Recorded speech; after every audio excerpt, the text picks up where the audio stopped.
Hey, everyone, it's Isaya. Welcome. So, let me hide this thing here. So, as you might see if you are watching this on video, this is an episode of Isaya's Inspiring Evenings podcast. And this is one of the series of the new series called Round and Up She Goes. And my guest is Lisa Jara.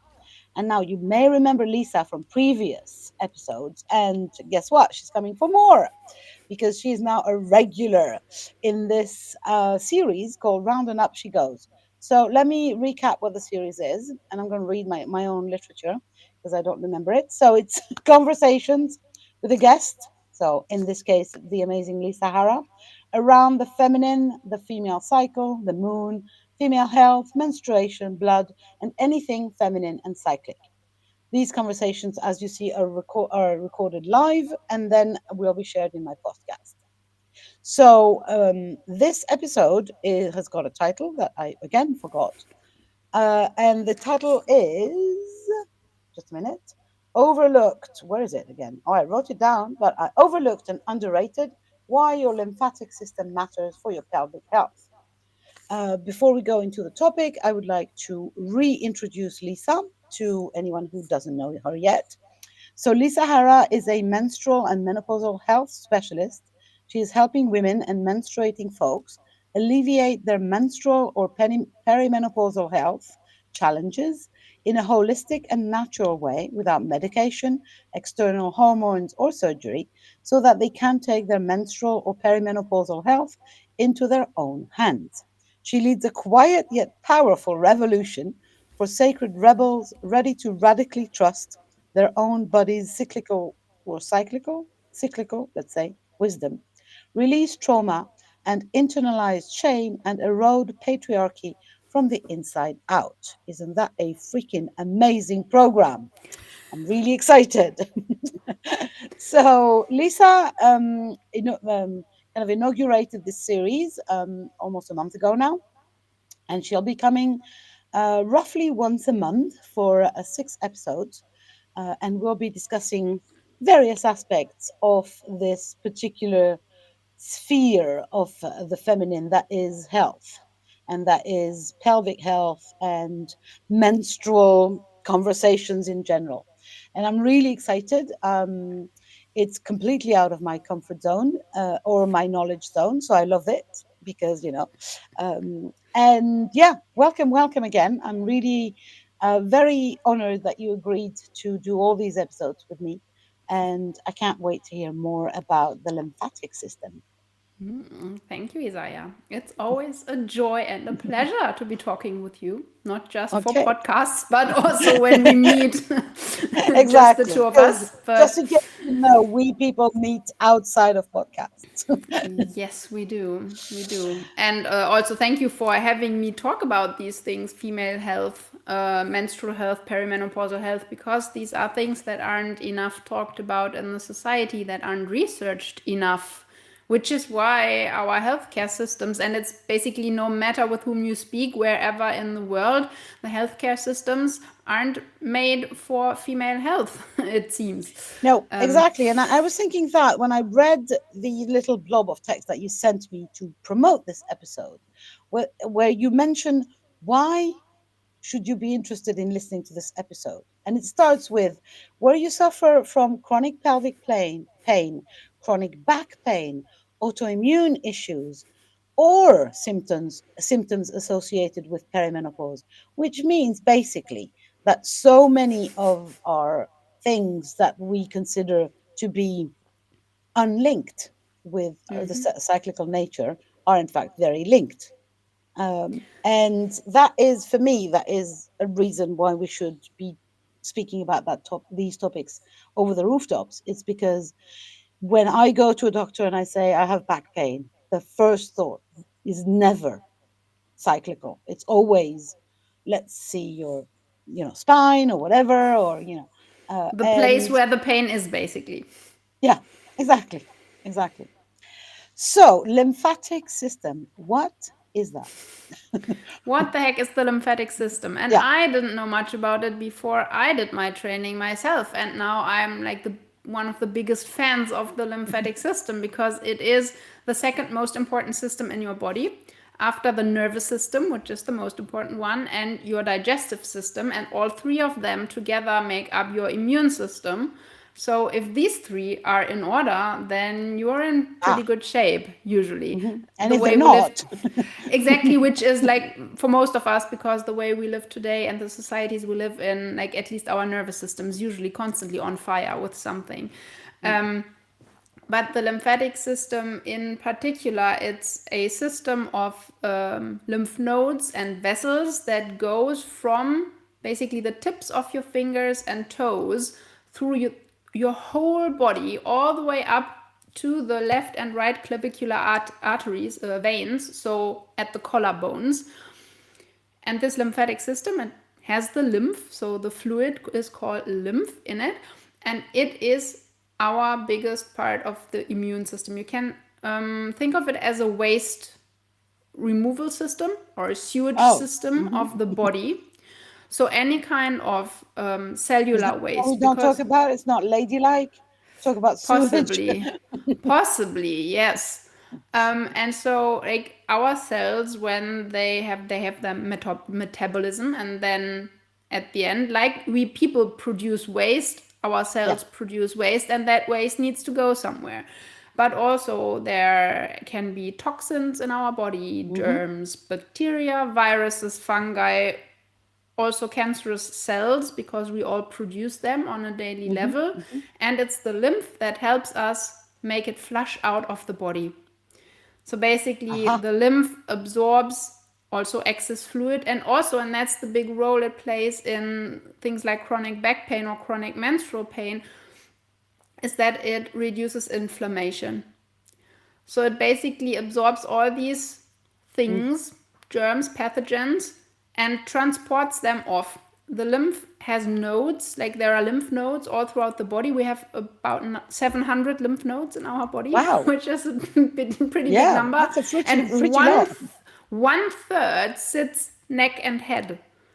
So one third of all Wow. your lymph nodes is in your head to make sure that your brain gets detoxified, basically, which is Interesting. amazing. Yeah, I Yeah. know. And in these lymph nodes, there are things like immune cells that will break down the germs and viruses so they are no longer harmful. The lymph will, or the lymphatic system will also trigger the production of antibodies if there is an infection or something. And then, like these broken down parts, they get flushed with the lymph, as I shared, up to the clavicular arteries or veins, and then into the bloodstream, from where they can get flushed out of the body via the liver, so via the urine or via the gut. And so, when this is working well and healthy, like you've got the waste person coming and transporting off your Yeah. waste outside, the streets look tidy and everything is fine. Unfortunately, due to the way we live today, and our conditioning and our education and everything, for many people, the lymphatic system is blocked or stagnant, at least in some parts. And as this is the major way to remove toxins from the body, guess what? The toxins stay, and the cells live in an unhealthy environment. And when cells are in an unhealthy environment, they can't absorb the nutrients that you put in. So sometimes you can give your body the best food, but it doesn't Yeah, amount in to the middle of anything. of a sewage. Exactly. Or as I've heard, like imagine a fish tank with like brown muddy water. You can put the best food on top, the fish won't be healthy. You first have to Yeah. drain the mud and muck out Yeah. of it First before. clean the shite out of it. Yeah. Makes a lot of Exactly. sense. And That's the that is thing. 100% the job of the lymphatic system. It is. Together with the Okay. liver and the digestive tract, Yeah. because it has to get out of the body. And for Yeah, many people, obviously. the liver also Obviously. has problems because it's overwhelmed with the sheer amount of stuff we get into our body through the food.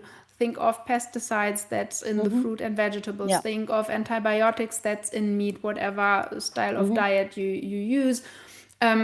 the air pollution, that's a Yeah, lot, like basically your cleaning products, your skincare products, your hygiene products, they mostly contain a lot of toxins, and yeah. your body recognizes them as Yeah, estrogen. I've heard a lot. There's a big conversation about detox and Yeah. eating clean and putting clean things. But I mean, the fish tank analogy now for me makes a lot of sense. You cannot literally clean dirty water by adding clean food Clean or food. clean or clean products, clean hygiene products, or biologically sane, um, whatever. And yet we do.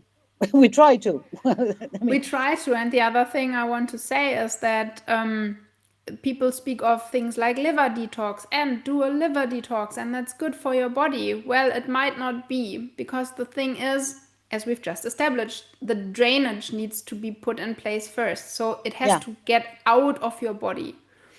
Hmm. So if your digestive system and the urinary system aren't working properly in Hmm. together with the liver, guess what happens when you detoxify your liver? The toxins are no longer in your liver but in your bloodstream, but they have nowhere to go because they can't get out of your body.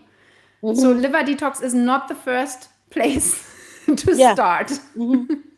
Yeah, it's like it's like for proper bins. To get them out of your house, you first have to put them somewhere.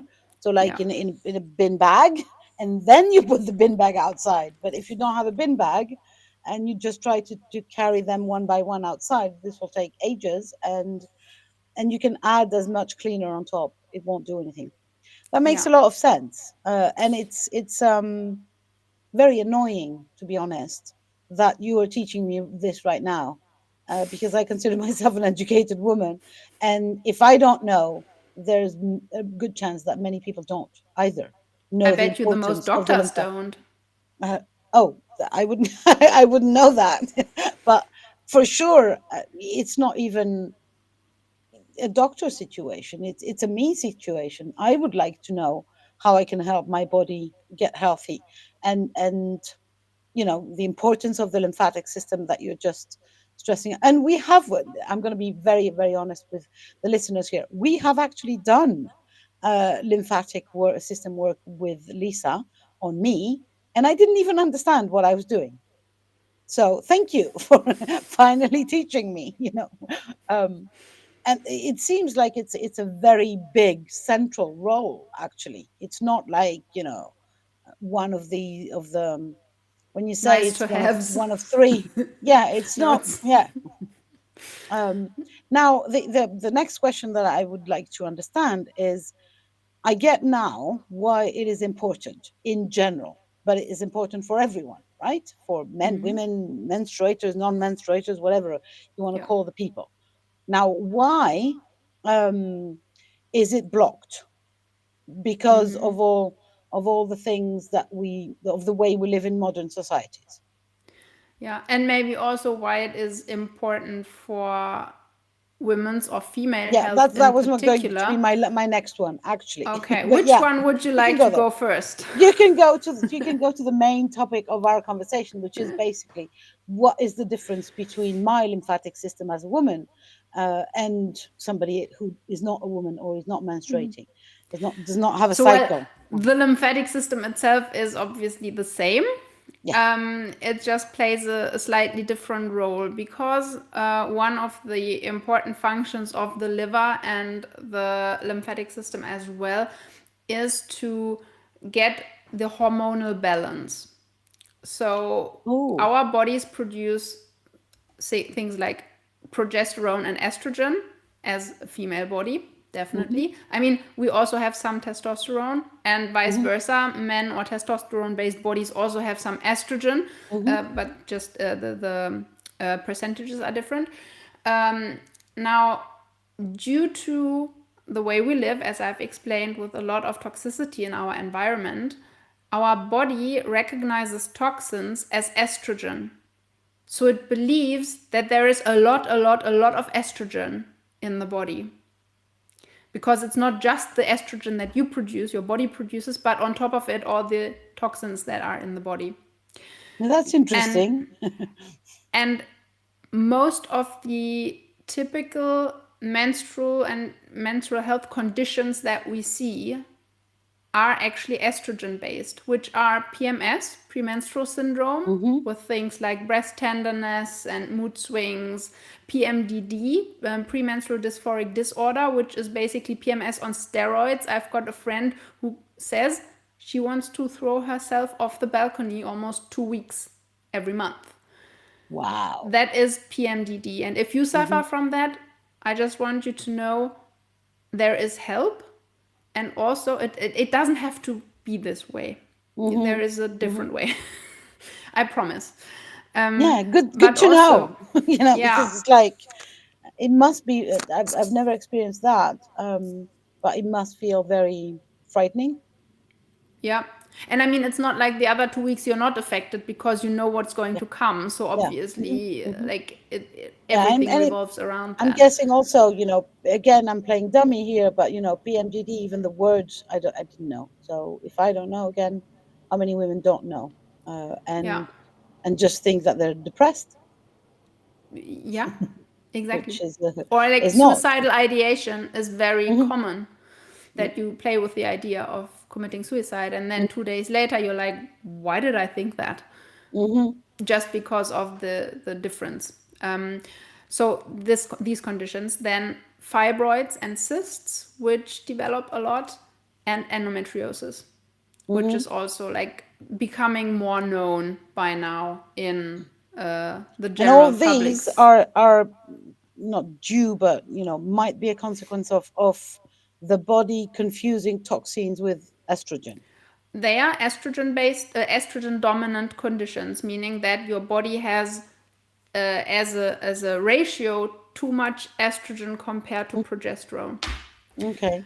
And that is largely due to the body being unable to detoxify or like really just get rid of the estrogen, because that's what our body is made for, that, right? Like Oh, our body is made for um, doing these processes, getting rid of the excess estrogen, no yeah. problem. That's what I was going to say. Before we go into how it's malfunctioning, we could even take a glory hallelujah to the body who is Yes. capable of getting rid of that much toxin and of cleaning up of the sewage, and the lymphatic system seems like a superhero, It and that is. we It have is. this without even thinking about it, without doing anything about it. It's amazing. It's amazing. Obviously, our modern way of living, if I hear you, is doing a lot of harm to that system, but the system itself is amazing, because even though we're still throwing a lot of shit at it, it still functions quite nicely for so many people. Yeah, thank you for Um, pointing that out again, because that's really what I want to do. I want you to be awe-inspired by your own body and see what an it's really amazing, impressive. yeah, thing it is. It's really No, what? impressive. Now uh, obviously where we're going is how can we help it instead of not Yeah, helping it, instead of making it sure. worse, how can we make it better? Because if I understand that, of course we cannot extract ourselves from our the society. I can't say, oh, I'm going to not have any toxins. Short Yes, of going to live true. on a desert island somewhere, I don't think that this kind of is a possibility. So No. the other possibility is how can we help the lymphatic system work better for Yeah. us instead of making its life more complicated. Yeah. And that I will address that together with like what's happening and why it's blocked or stagnant in the first Okay, place. yeah, sure. So one thing is, for example, the lack of movement that many of us have. Our lives have become very Yeah. convenient, and if we don't pay attention to moving our bodies, then we don't necessarily have to. I mean, we get into the car in the morning to drive to work, Hmm. then we sit at the desk at work, then we drive back, then we go home on the couch, watch Netflix. And I'm not saying everyone is doing that every day, but life can No, be but this, very for convenient. sure. We were having this conversation with my mom earlier on about the farmers who are on strike here. I'm in Greece right now, so little parenthesis. And we were talking about the farmers who are on striking and are asking for various things. And I was saying, the life of a farmer is way different than the life of Yeah, an office worker. And 100 years ago, most of us were farmers because the yeah. food producing the food was the main concern. So obviously, the day-to-day life of somebody who has to go and into the fields and work with the animals and blah blah blah is very different from what you've just described. And the amount of people that have an active day-to-day life, not like sports or as a distraction, but just because they have to, has shrunk significantly over the last century. And that's why I like to point out what you just said.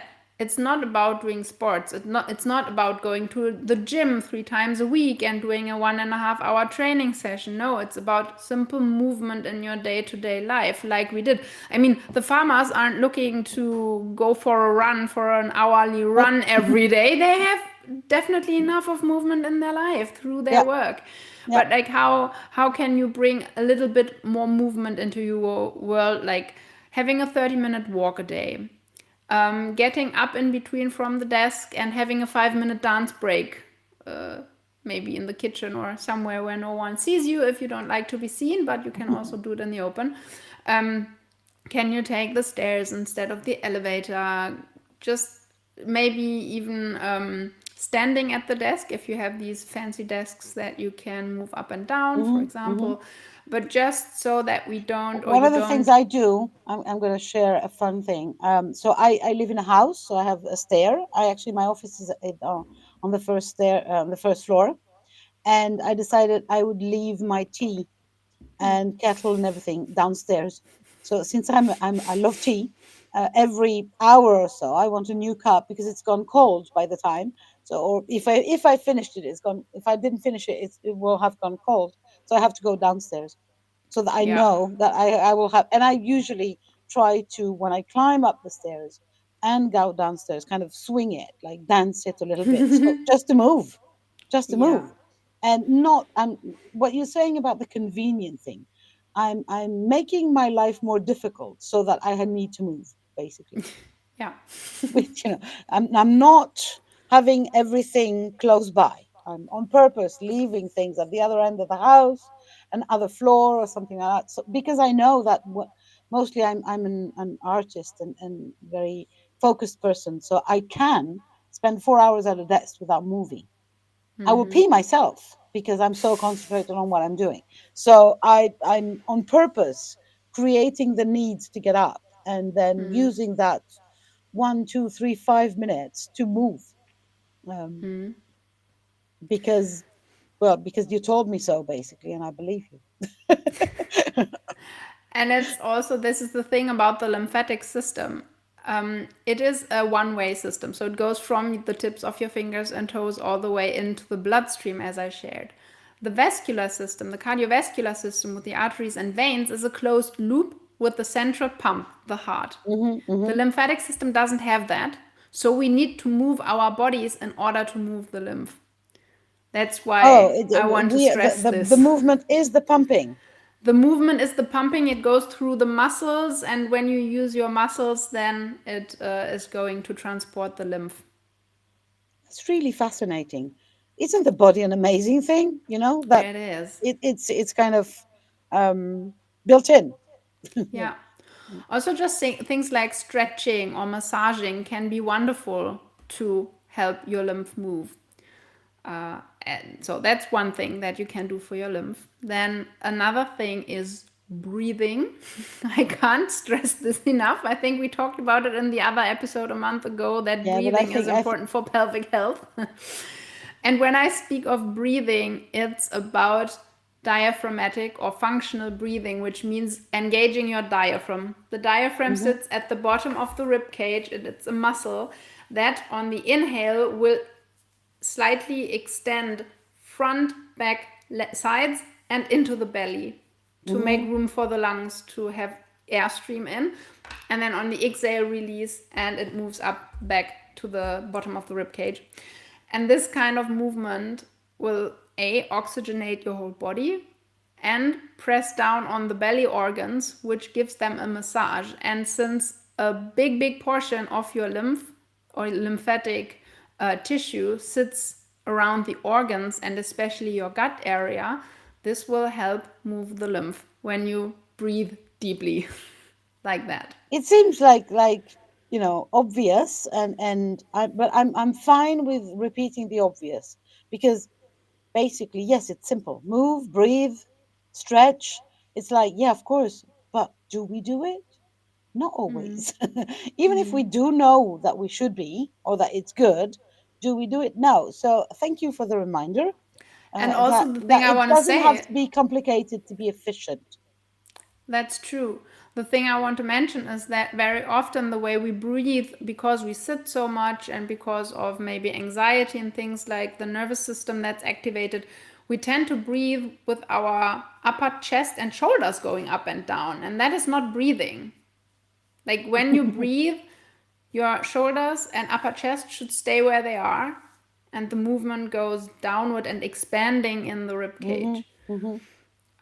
Just to make that clear. And that kind of breathing, because it stimulates the gut, and the gut is also innervated by the vagus nerve, which is the main nerve for Hmm. relaxation in the Hmm. body. So what it does at the same time is it calms your nervous system, which Awesome. is all Yeah, in one. I've had, I think I've had a conversation around that with Tracy, in another episode. So go and check them out around the nervous system. She's a big chronic pain specialist, and she's talking Yeah, about the nervous system and the importance of it. And again, first tip is breathe. So it's like, yeah. okay, well, I actually bought, my phone has a thing that says breathe. So I remember now. That's the thing. Um, and the reason why we very often hold our breath when our nervous system Yeah, get activated. That's why I want yeah. to point that out. And also, as women, especially, or people socialized as women in this society, we have been taught to suck in our bellies. Yes, of I course. mean, I have. I Yeah, was a belly me too. dancer, so definitely suck in your belly. And that is like the worst thing that you can do, because then you can't breathe with your diaphragm, for one. Yeah, And also, this contraction will block your lymphatic flow. yeah, So the actually, you're permanent blocking contraction. everything. Yeah, yeah, it makes a lot of Exactly. sense. So this is It makes a lot something of to, sense that this is a particular way that women have been taught, or have learned to do themselves some harm. yeah. And think of shapewear, like these very slim fit things that make your belly look less protruding. Mm-hmm, The like mm-hmm, for example, like usually it's somewhere around the belly or around your legs, mm-hmm, where you can wear this underwear that will keep mm-hmm. everything nice and tight, because And that's nice and tight. apparently Yeah. what we're supposed to look like, which is again another social construct that is an ideal of beauty that is harmful for the body. Mm. So if you wear these things, you might want to reconsider and Yeah, let but your body breathe. even with that, even yeah, even without those things, I mean, the tight jeans, and the idea that, being having been overweight part of a lot, for a big part of my life, I've been taught that you should not wear jeans that are your size. You should suck it up, literally. Yep. So, and again, I'm not sure that, well, I am now, that it's not a good idea. I am sure that it's not a good idea And also, I for, don't think men are told that. yes, I don't think so either. Why? I wonder. But yeah, it is really, I was thinking about something. Just putting this out there. It wasn't planned, so if sorry for the curveball. What about heels?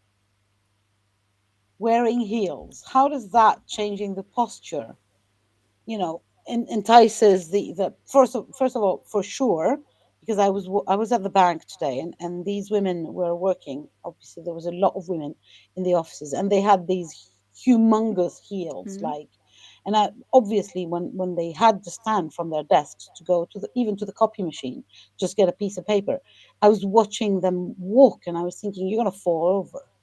You have to suck it up so much because you're not stable on your feet, basically. So it's kind of Yes. they seem to be holding their breath. Am I just creating this, or would you agree? Um, I'm well, I wouldn't say necessarily that they are holding their breath so much, but their body has to do a lot of effort to keep them upright and not falling over.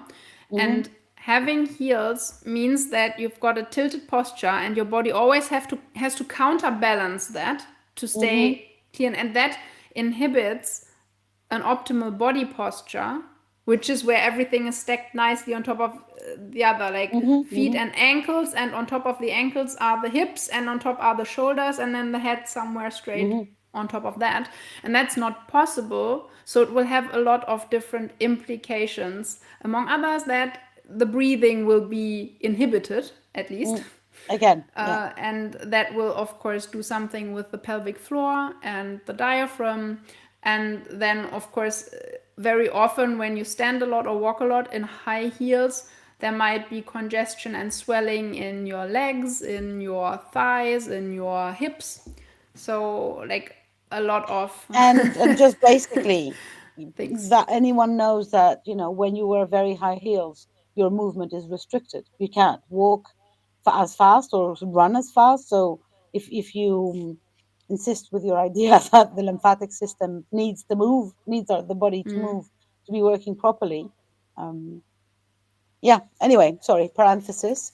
No, it's not a Yeah. problem. It has come up in our training as well, and I understand that sometimes women want to keep their heels and go in heels. That's fine. Oh, that's Just fine. Yeah, find absolutely. something. Like, I mean, it's not necessarily good, but if it's an informed decision that you're making, then it's okay. But just find something to counteract what the wearing heels does to your body. So, for example, having a foot massage in the evening when you come home, these kinds Hmm. of things. So, your body has a chance to relax Yeah, but and it's the same regroup. like with the absence of movement that office work entices. We have to find a way to add some movement. So it's about, yeah, finding a balance. It's not Yeah. like there are evil things. Evil heels are evil. I'm not I'm not going there. But I definitely think that we have to at least be aware that it changes something. It's like we were talking about the shapewear underwear, but women were forced to wear corsets for centuries. Yes. And if you're talking about not breathing, I mean, this is literally constricting their lungs and their chests for centuries, just so that they looked prettier, or what was considered To prettier. satisfy the male gaze, exactly. Yeah, yeah. And so, yeah, so many places where we need to at least be aware of what we are putting our body through, and then make an informed decision, and maybe find a way to counterbalance if we want to wear heels or corset for because we find that it's fun. Right. Nothing is evil per se. It's just the accumulation in one direction, isn't it? Exactly. And so, after movement and breathing, the third thing and final thing that's important for the lymph is, guess what? Hydration. Because the lymph is a fluid, Oh yeah, that which makes is sense. again something that can be hard for some people to drink enough water or tea. I'm not talking alcohol and soft drinks when I mean Yeah, fluid or and coffee. hydration. No, we're Or talking coffee. water. H2O, that's the base. Yeah. Yeah, or tea, some kind of like herbal tea. And if you don't like water, maybe add a drop of lemon or lime into it, or a pinch of salt. So you've got some like extra minerals or some extra vitamins in there. Um, and I know that there are women who do not drink enough because they don't want to go to the bathroom. Yeah. And again, it's make an informed decision. Yeah, and this one I'm going to be annoyed at, really, because there are so many harmful things that can happen to you when you don't go to the bathroom. Or when you prevent your body. I mean, it's like those three things that you mentioned, and we're talking the lymphatic system.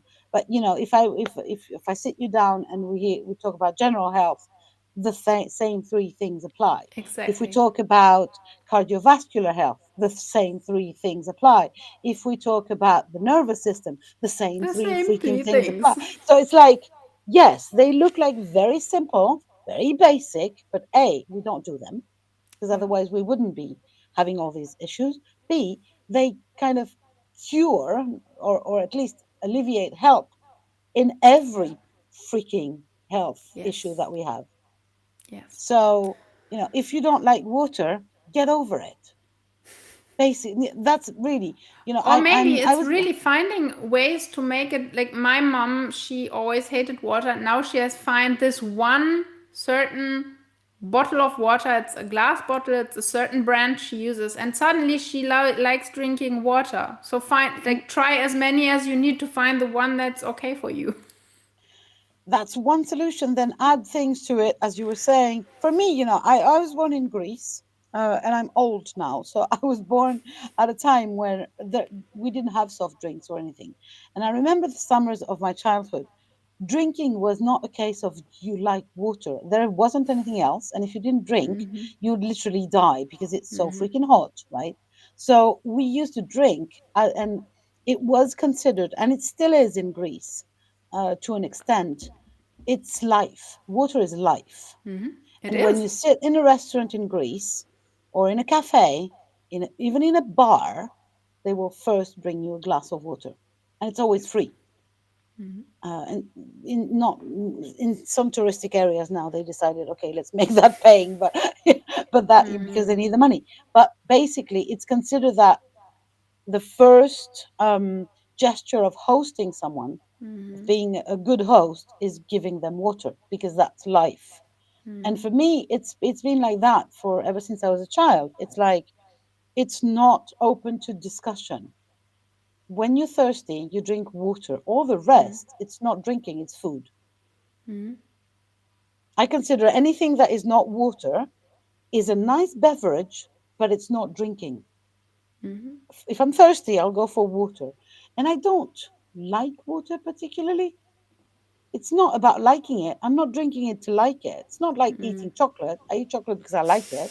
It's not good for my body, but I like it. Uh, I drink water because, I go to the loo because I need to. I drink water because I need to. I sleep because I need to. Not because I particularly like it. If you ask me, I would rather not sleep because I feel like I'd rather not do things. I would love to be able to not sleep and do a lot of things, but I know that my body will die in 3 days if I don't sleep. So I sleep. And it's the same for water. If you take out the component of do I really like it and just go for this is saving my life if I drink it, I'm pretty sure it will make more sense. And it's true that that's why I try to hone in the fact that at the end it's quite simple to take our Mhm. health into our own hands when we know what to look out for, because we are all breathing, we're all drinking, we're all moving every day, but now we know what to look out for in the specific actions. Yeah, absolutely. Absolutely. Now, as far as water is concerned, I just want to, I have a little trick, so I'm going to share a trick. What I do is I have an alarm on my phone that goes off every hour, um, ev- for all the day, that I'm awake, obviously not in the middle of the night.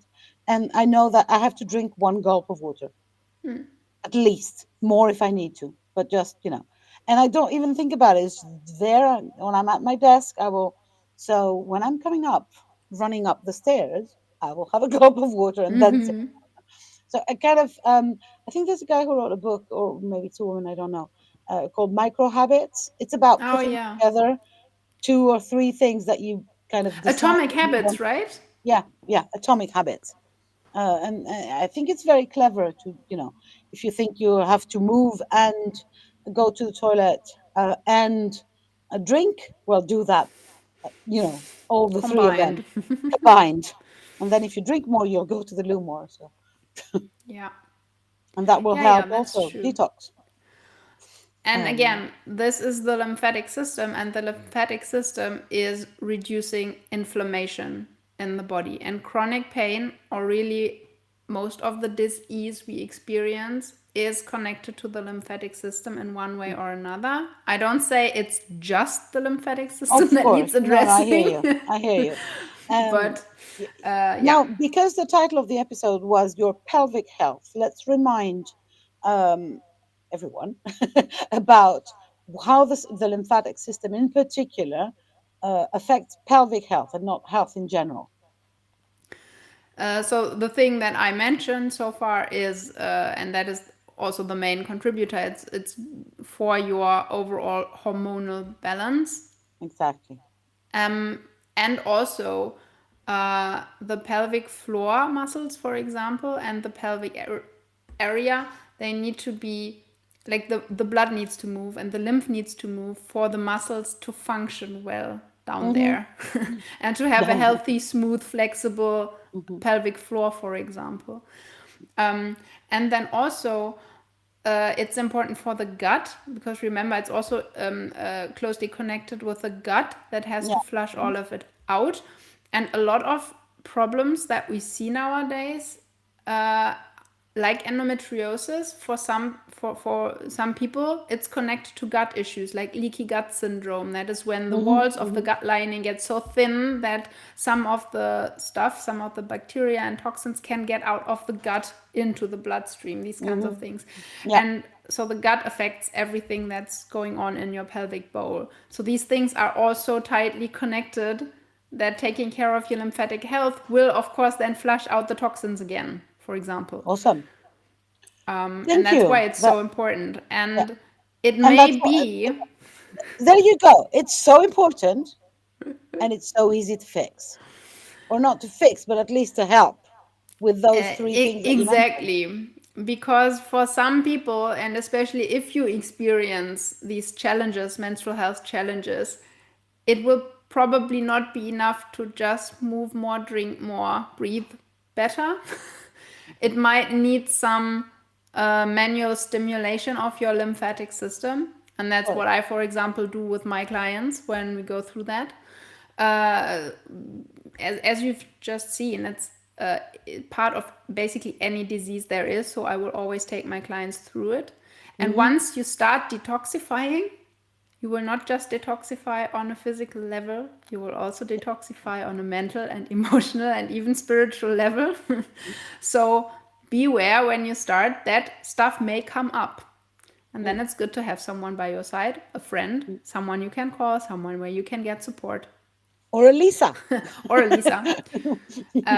And yeah, in But 2 weeks, I'm actually hosting yeah, a little workshop that mhm. I call lymphatic initiation, where I will be showing you also a few more things that you can do throughout your day to improve lymphatic flow. But also, we will go through an assessment together, which in and of itself, so we can find out what's the status of your lymphatic system, like how healthy is it, are there Mhm. tender spots, because when you press, we will press on different parts of the body that contain a lot of lymph nodes, and on pressing, healthy tissue should not hurt. So in Mhm. case anything is tender or even downright painful, Mhm. it's an indication that the lymph is stagnated there. Yes, something And should be done. exactly, and this assessment will start the lymphatic flow and reactivate this flow. And also, if you use just that after the workshop on a regular basis, it will already help you a lot in keeping your lymph flow healthy. No, and I've been through this assessment, ladies and gentlemen, and it is amazing. So just go and get. You'll find the link above or below the video to sign up for this little workshop. If you're listening to this on replay or any other year than February 2024, the link is still valid. So go and check that out. It's going to be amazing. And it's so, again, I would like to end with this myself, but then you can end your part. But I would like to end with this. We have a tendency to believe that if a solution is simple, it's not efficient. I would like to insist a lot that we love complicated solutions, but they're not more efficient than the simple ones. We think that because we live in this modern, very complicated world, we have agreed that complicated is good and simple is not good. This is bullshit. We have to go back to the basics because we have lost touch with the basics. That's why our life and our bodies have gone haywire. Couldn't agree more. My last words will then be what my yoga teacher in my yoga teacher training said. Life is actually quite simple. We humans just love to make it complicated. Exactly. I love it. Thank you very much, Lisa. So again, if you want to know more about Lisa, you will find her links above or below the video or in the podcast notes. You will also find the link to her amazing lymphatic initiation workshop, or I don't know, you call it a workshop, a course, a program, whatever. It's Uh, a workshop. a workshop, and we will talk with Lisa again for another few episodes to go deeper and to investigate other ways that our pelvic and general health can be improved, and to understand more of how our bodies function as mostly as women and menstruators. Thank you very, very much, and talk to you soon. Bye for now. Bye.